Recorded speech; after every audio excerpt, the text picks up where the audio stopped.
So fo manuia ile nei vai ngala fia fi fa fonga so tato atuno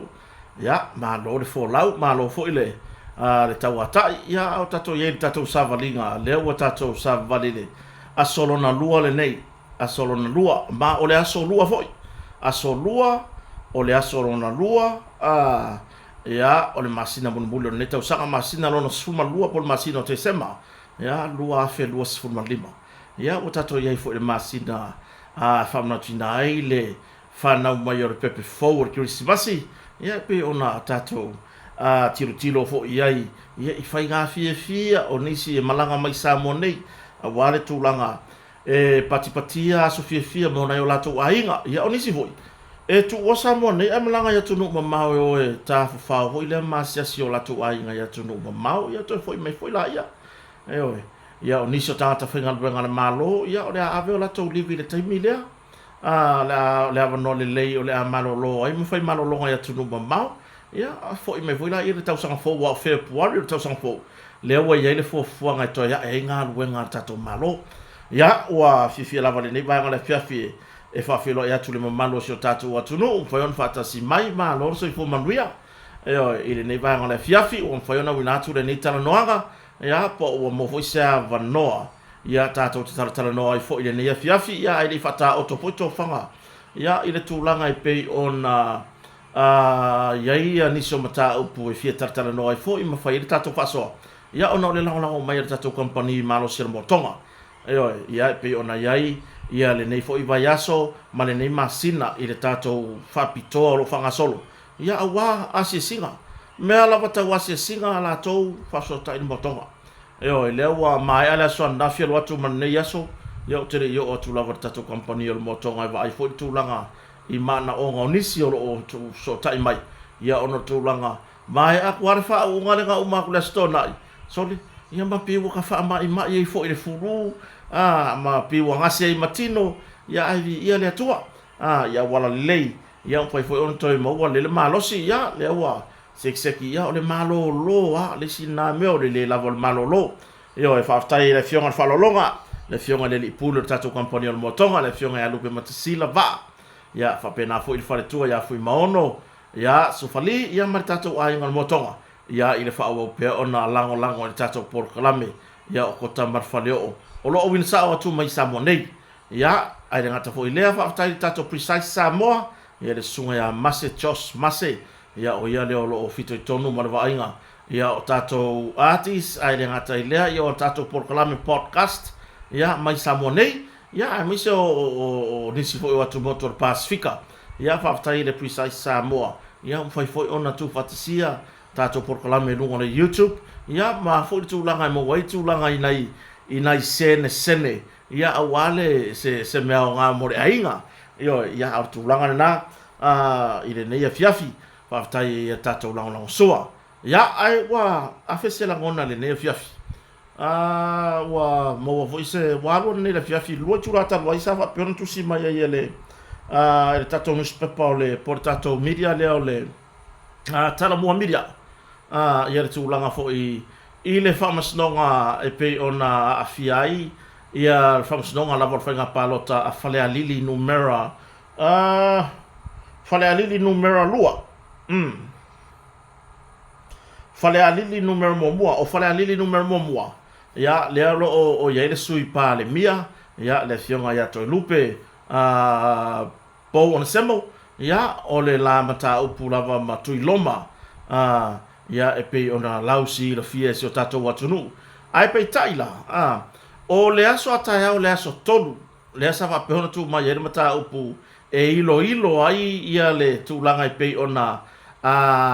o le upu palangi le whao ngā mai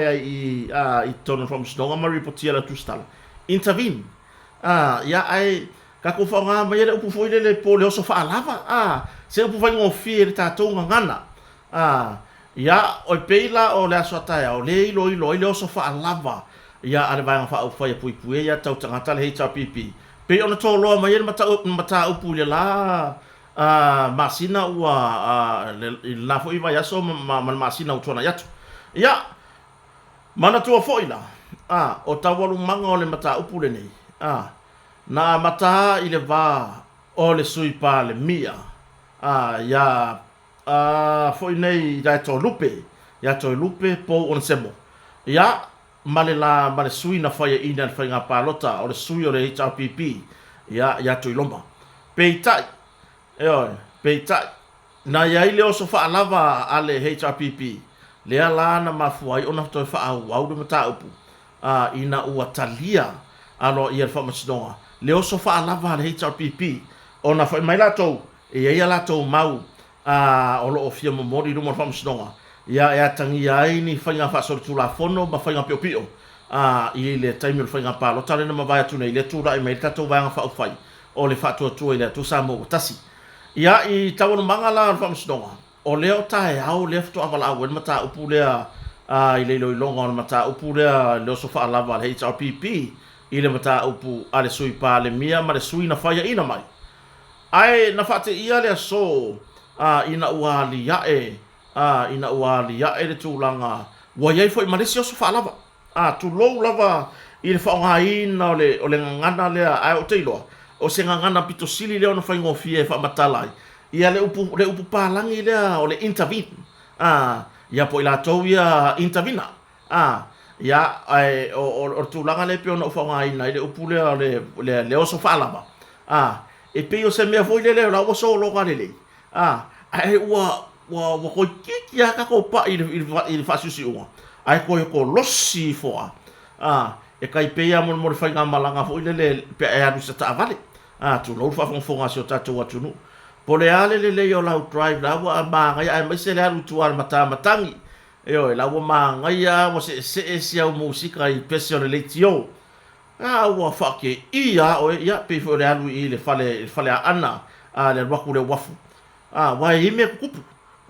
le kolosi se me to alo le wala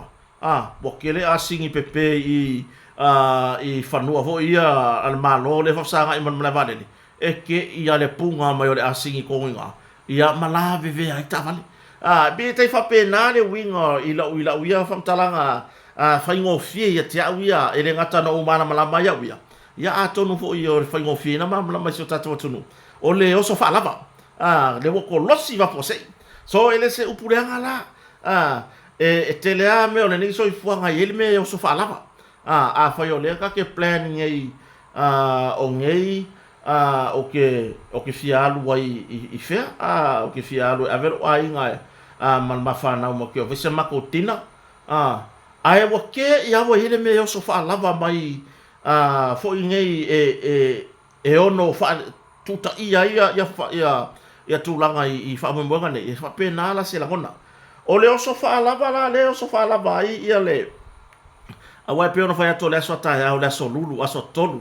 o le masina nei o tesema lea ilo so fa lava le HRPP le HRPP por vanga fa fai e puia ia te tau tangata mana to fo ia tala to fo ile titi tu ta upule nei o le mata upuia nei na to mali lia ia na to mali ia tu loma le na tangi e to ave tu ala na mata upu sa fa sanga ia to lupe por sui parmia ia i fainga fato sina ma fainga fa ala tua yo fainga fa sortu la fono ile fainga pa lo tare ma vai atu dei ai peitai ia ai ya ru e peikai dia na malie fo ia toi lupe wana ia fo ana tu wa inga ma ana mau lango ia na tu wa inga e fa sanga fo ia tu lo mai fainga fato sina laba peitai ina ua polo ia fa mstonga ina ia toi fo ia fa sala lau le tulanga i pe ona yai mai ele fitu aso e fa sala la wai i lunga foi nei o pena ta fai langi malunga i ala leo fa sala la ma tulanga pa pena ina ia sila fie le tunu ai oso fa lava lo male ai mal vai ngale le HRPP le oso fa lava la le HRPP intervene le ala na fai la fa fo inga ma fina nga lava fa tu la fono le vaolo ia le vaolo ia o lo tu la mo ilato ia mai nai wai lava ina fa ese le lo ia sa tu la mo tu iloma ma o ia foi o se lo ia e tu foi le vai ngale HRPP o le mafu anga foi la na sa fa se se ai le sunga ile lo ia Alex Sua ona o lona conflict of interest mari tu langa ta upulea ia ai fa se tu lo unasa unisa polu mo tu iloma io man tu le ta manga na fa stonga na fa se lo ia Alex Sua mai ta wa veina o le tu iloma ina mata upule ina ua o so fa lava le HRPP fa se lo Alex Sua ai ina kuloa ia tamaita ilo ia sinia portina lo ia unasa unisa polu na te tau aveina le tu iloma ia ai wa choi na kule vai nga le HRPP po ila tau le lo intervene ia po le upsa mo le fo ai no was fa lava le ala na wa lava tau manga fa mstonga to lo mai lo se ia aulia le so ta le so tolu le Desemba le so ta le na fu ia tau manga ta pulea e ilo ai ia mafua anga ole o so fa lava ale HRPP tono mata upulea a fale alili numero tasi le va le sui pa le mia ya to lupe matu iloma ma le sui fa ina le fa ngapa lota ya to iloma ya ai fa te ia ilo fo imale atu no malama na deila ina ua ya i fo imarisi o so fa lava po wa intervene mai lo male tu malo o fale alili numero lua fale alili numero lua fale alili numero 2 le sa fa pe foi ona wa mai fa un fa masnonga ina mata upo fale alili numero 2 le lo tu la mai ai le lo avema ma minista fa atoanga ya fui maono tito asafo ya le sa fa pe ona le mafai mau fui maono oi le ngosi tinale sa tawa fui maono le so fui maono le mafai mau fui maono le na su tamitai ona fa maonia ni fainga fato sina mani fainga pio pio e fa sanga ya fui maono tito asafo ya mai ole mela na yai na fa maonia ai fo fa msdonga ma fainga fato sina ma fainga fa so tula fono e fa sanga de fui maono le na tangi po le tinaria ya ma u fa sala i se furuta usanga le to ya ngava e tamo e se fainga palota ya e pe ona yai ya tato fo mai la i ole tumba lo la fa le alili numero 2 lea wa intervene na ilo ana leila ile mata upu lea fale alili numero tasi lea e pe ono faita wa tu le reporti ala talamua tamaita i tu stasi nia ya langi kirsoma ole tu langa lana pena ya pena oso fa lava lea la lua ilo mo oso fa lava ele ngata le HRPP ai ole itu malo fale alili numero 2 sa va pe ona tawa veina le tu lea ele tamaita iloia ya Sarona Bonifacio ia iluma ole famsnonga maulunga sa se ai le famsion sili ya sa tiu si mativa perese ya ma oile swafa o le sita mali ile so kikirok ya tunnel Crest Lake so kikiro pesao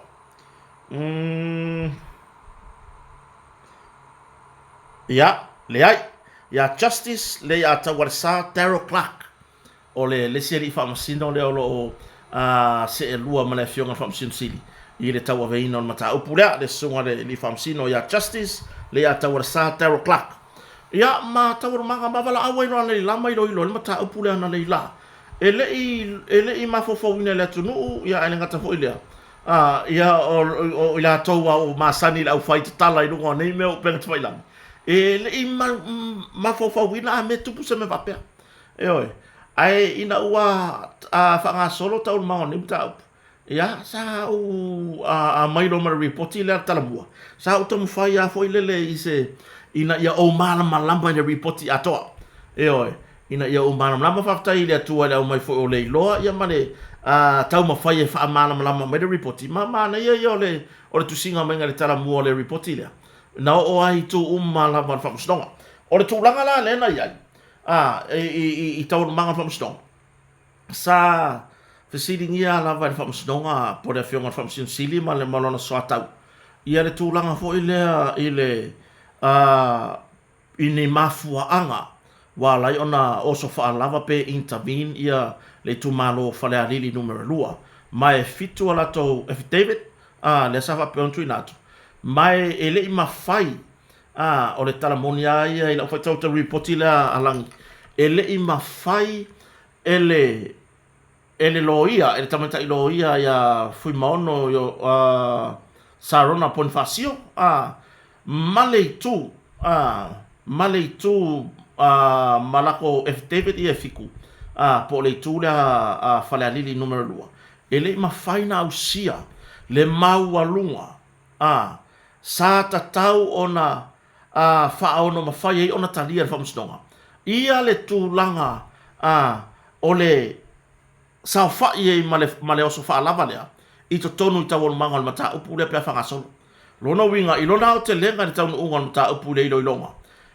Te ena le tau sanga a le tū whalea lili numero 2 le tū maro whalea lili numero li ima whai pule. Te ena le ratu tau sanga ia ona o le tilo ma le tanga i le whamustonga.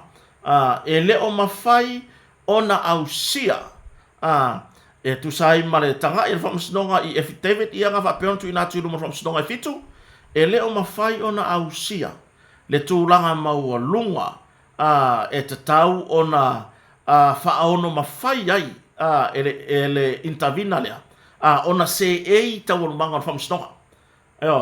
lono winga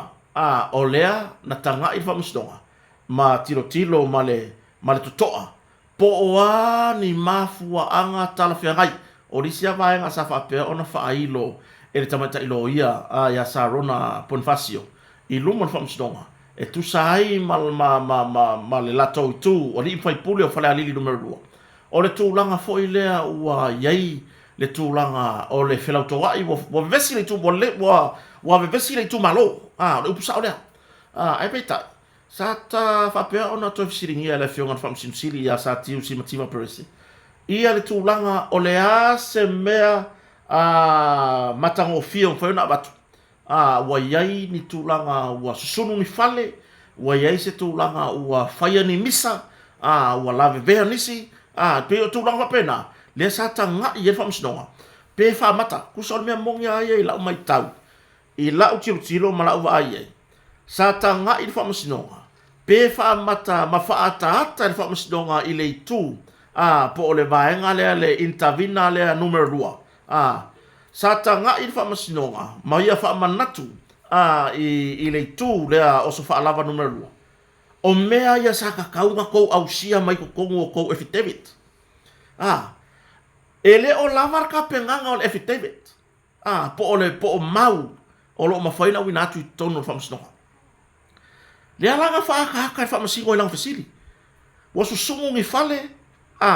wa vevesi wa fai se vevesi wa ai wa abet fale mai po me fa pena fai sor ke e mangi me fa pena ai peitai ele ai mase mea ele tanga e fa musdonga affidavit e fitu ele ai mase mea e fa ono ma fai ai ole upumoni sesi fam talanga ele i ma fai ele tapenanga ale intervina numero 2 le le sa tula e tamai tai lo ia Sarona Ponfacio ona ausia le maualunga e mafai ai matalia ai e whamustonga ona se ei i totonu ona mata upu nei mantua foi leo so fa lava le pipi o le lato mau o le lato mau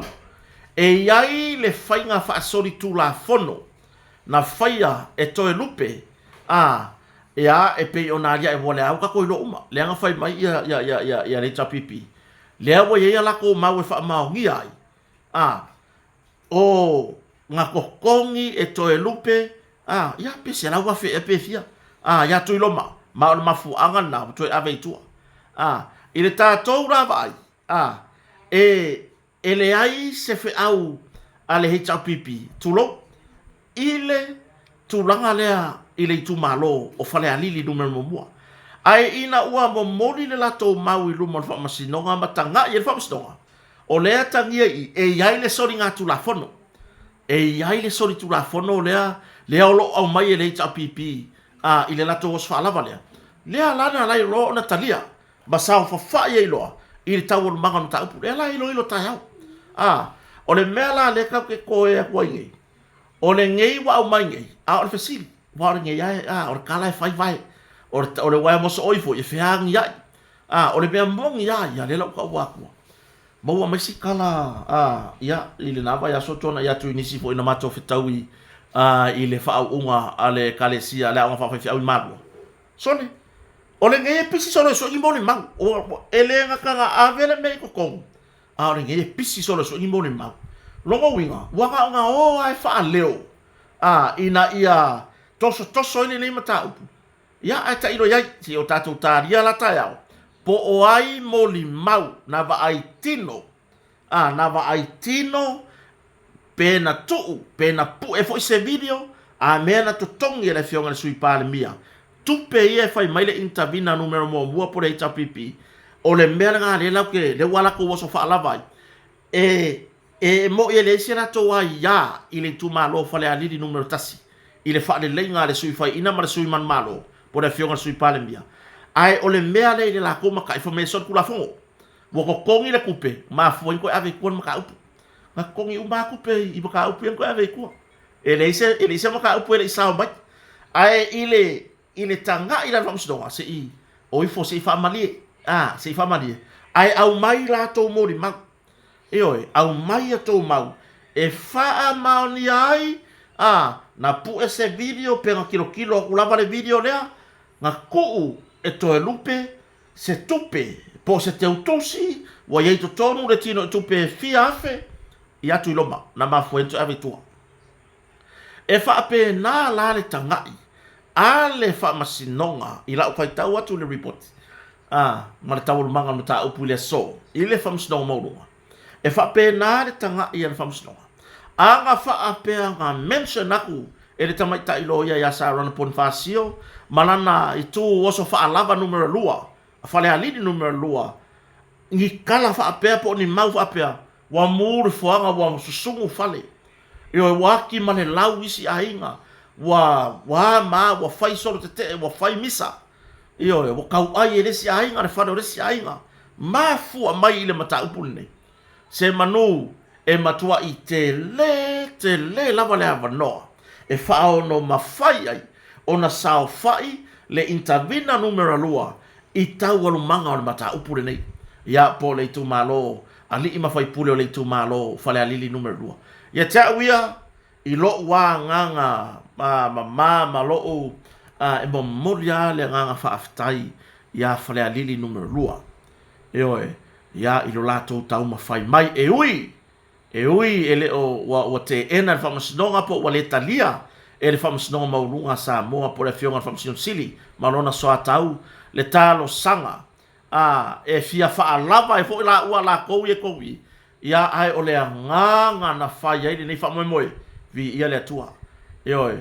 na o mai lava fale alili numero lua ina ia ta e balo lato wa nganga fo ile i lo wa ta tonunga mala wa vai mamawat no mai ya fo ile le vai ka kia mai me fale alili ka kia mai lava le mako ma ka upu ya mako ya mala tulanga ai peitai ona ole lei au sia ole maualunga pe ona fa ata e fesilia tama aleli famsino famsino silia na leila wa yeni fale ususun wa yeni sorte te ya petai e lei mafai ona au sia talo fai lei mafai pule o fale alili numero lua ya wa sila le tua yo to loto mo to finangalo fa malo fo tama tai loia ya sarona pon fasio ya ile ya fui bono sarona pon fasio ya ile tawa veina le tu po le intervina numero lua po le tu oso fa lava numero lua le sa ya ita on manga ole asona leila ya ui na te ena ya pe wale talia fa msdonga ya a sila le atunu sila fonga ole tua ile monio lo to titi faitama ya to tama fanau ya to sui fale ali kasi malua e fo ngere ku le mele or kasi malua fale ali ya o fale ali o pa ia o sa ma fai ngata o fa lupenga ya o tulanga pe ona masani ai ya fale ali lato e kasi ya fale ali e pei foi a mato i fale ata fale aka kasi lua kolfa ele ai mai ai vai moso tau i puipa e tasi o fale ata ngala fa ngumela ya ono tulanga mo fai nga palota ai pe fa penale la ngona ua tato wa ai le nganga na oso fa lava i fale ali numero lua ali fai pule vi ia le atua whaafetai lava i lo tau tiro mamao atu lava i le tau wha moe moe. Ia ele ai masianganga to te rei savalia i se tūlanga ele elea. To te rei savalia i se tūlanga fo i lele e ese se loto po se anganga na momori e tau whiau. Na o tau savalia lava fōnga whamastonga. Ina ia whaamatu atu. Le mata upu lava whale anili ia. Pe whale anili kasi, pe whale anili lua. E kasi au whale anili. Ina ia whaamatu atu le mata upu whale anili lava latou.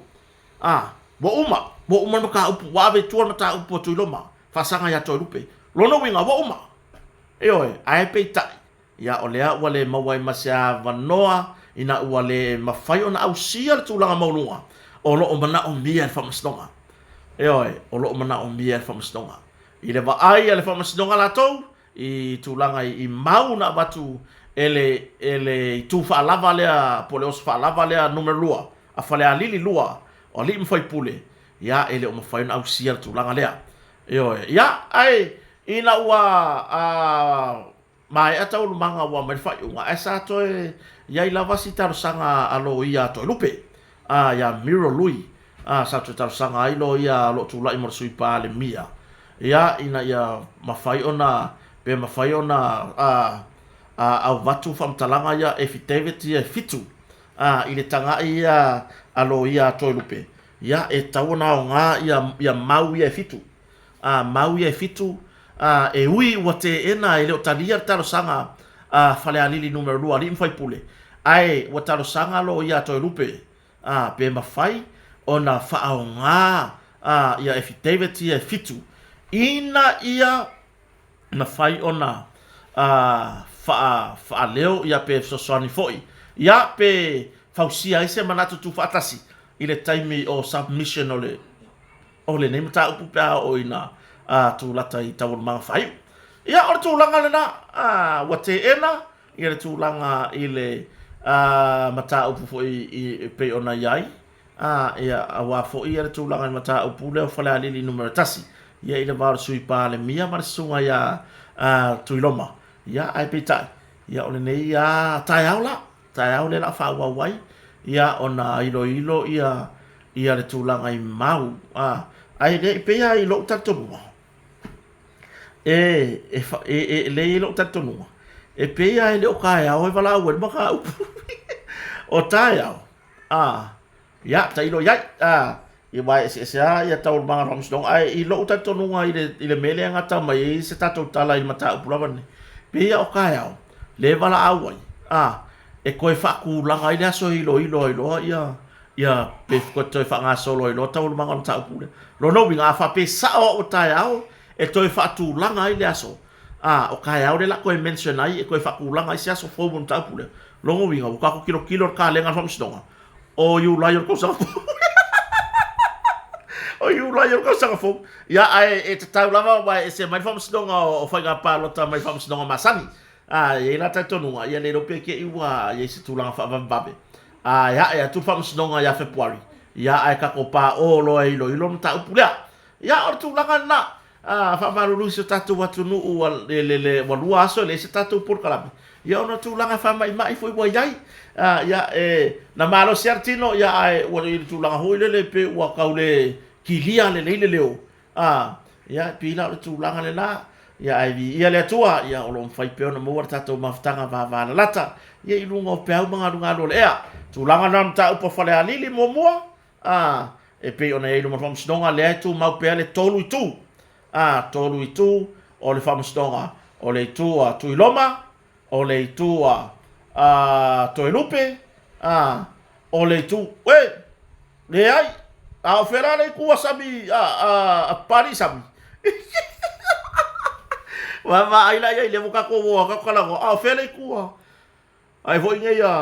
samilota hiva ai la ya tatu taria tayau ma was tatu tala foi tayau ya ma wa mai foi taul banga no ta upulia so tayau ya ai ia le tua i no na ngale lei tatu tala no foi tayau i nem ta foi ma famus don e ma li foi ya se ia dia tayau tatu tala no ai foi me fa so ya ai mo nei taimi fa fetai tele lava tatu compagnia motonga le fionga fa longa lu pe matasila va ia ma le faletua ia foi maona sufali ma fanau ma tatou ai ngol motonga fa wa pena lango por klame ko tamar fario io e iwa fa mai kama fai e fa la do aka ko lo ia ai vi ele tu le vuto e mo le malosi ia awone ngalo ba ise tu langa ia singa tina ia vai le motonga quality o le motonga io e fe sili lo ile upuro le quality i tu langa o me fale ele ia se kampangi e kusa ban motonga number 1 phone number tolu tasi valu po le lua fa on fa mole tu o me fale fa fe sili fo ina le tau o tato masini ma tato loli a wanga luenga fa pena o le tulaga tato fatali malo lua fitu o otasi se ya geta ya no wala ye to update mai po le se tulaga o tato fatali malo po fuli puki ile masina le nei o te sema tulaga tato tava tutong ia le mea ko ngale fa ya ko isi o tato o tunu tato te mafawa fo le last minute e ini se o time ya non fo ki nga tu lo lava le nei fiafi o man tuan ta pule e non fo ki nga lo ka fai ai i mo me o tangata sili mai ta vale e mai ka vale ale rento e fa nga pu e mangi yaka ya va kuaka e le ka vale ke rola ka ringo ka ri ska ka kali ya le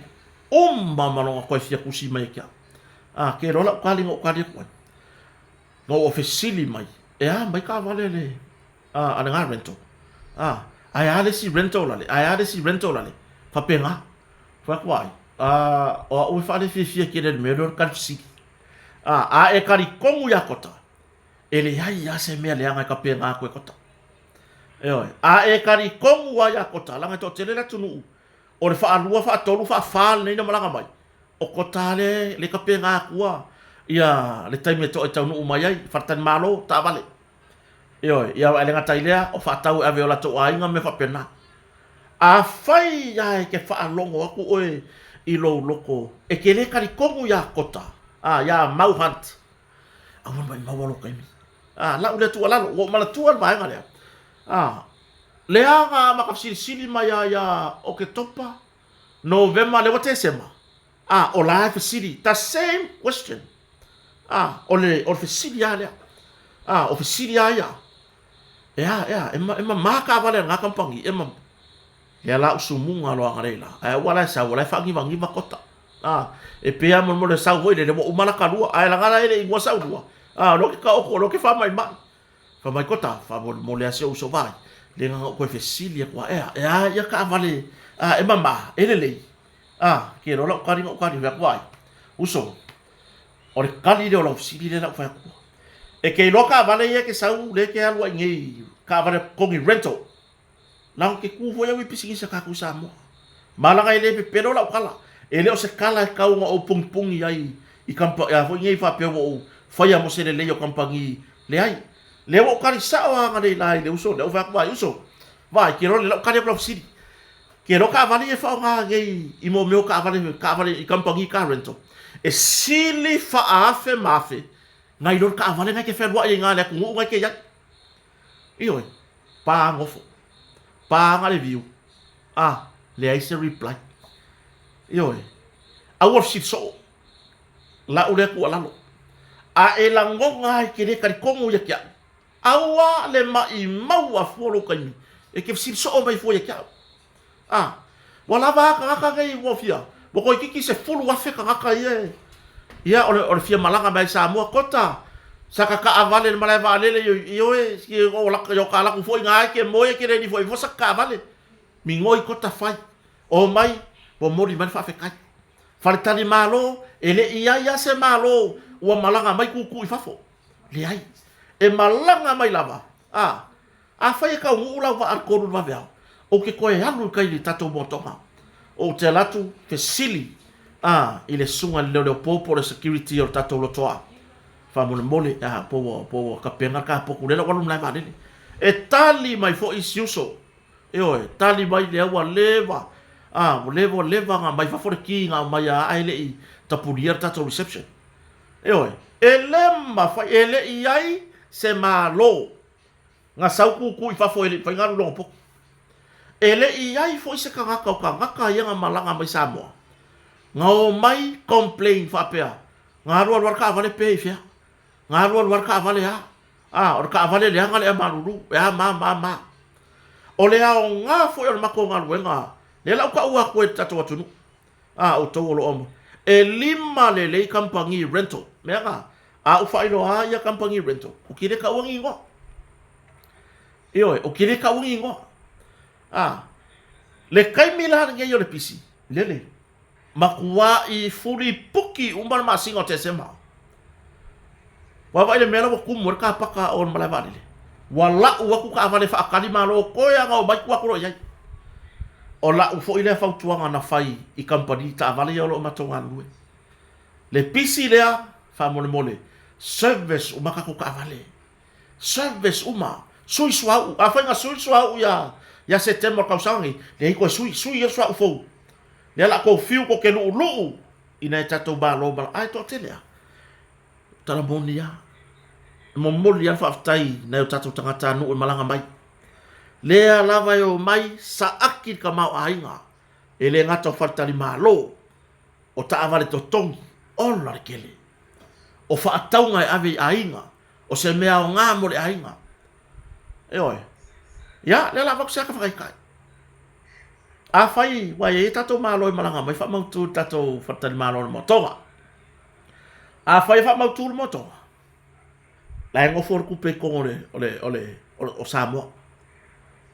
ko e fai man fa ka ngo me afale la fa ka mo tonga oi la fa ka mo tonga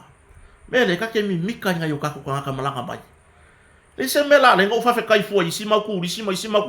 ku ayo mai ge fe ho ai mo skuta